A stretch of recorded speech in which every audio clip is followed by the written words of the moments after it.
It's this story, this Pete La Roca Sims record, Turkish Women at the Bath, a very famous visual work that I think that the record was named after a painting. I'm not sure who the artist is, but this just came to me now, so I haven't done any research to answer this question. But the record first came out as a Chick Corea record.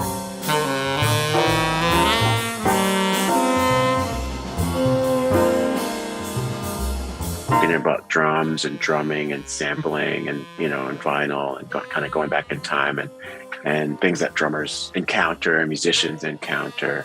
But this particular situation is the record came out and Chick Corea was also on the record. This is a problem because it was really Pete La Roca Sims's record. It was his date. I think it was his music.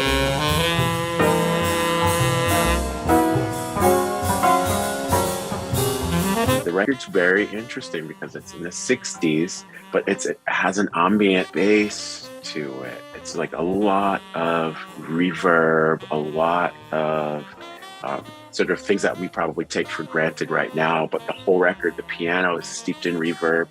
And I'm not sure if it's plate or spring, but there's like what we would think of as, kind of old hat right now because we've heard plate reverb and spring reverb. But for the 60s, for a drum record, for a jazz record, this is like very new concept.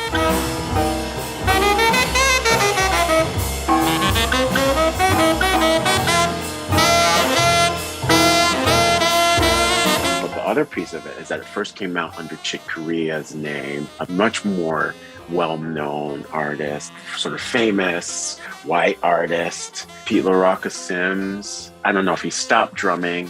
Whether he stopped drumming or not, he added going to law school to get his record back and to get the record company to release the music under his own name, and eventually was able to achieve that. But I think from a social justice standpoint, from a sampling standpoint, from appropriation, and from studio technologies, for right now where you have this concept of digital blackface and digital whitewashing and those kind of concepts, I think it's really a preeminent example of what artists still, and when we're talking about streaming and getting the proper residuals for our work, and then you have NFTs and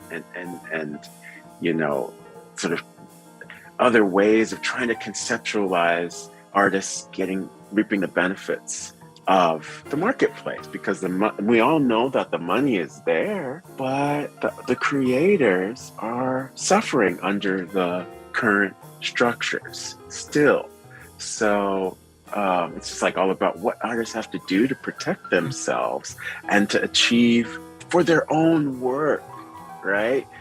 He had to go to law school to battle this institution, the label, in order to just to baseline get the proper recognition for his own work. It wasn't like it was 1989 and we're talking about the Meters or, any of James Brown's drummers trying to get, we're not talking about that. We're talking about his date. It's his recording date.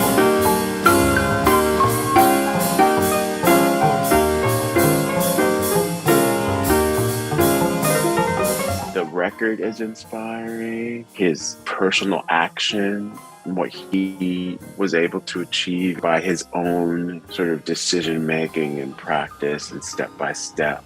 That to me is incredibly inspiring.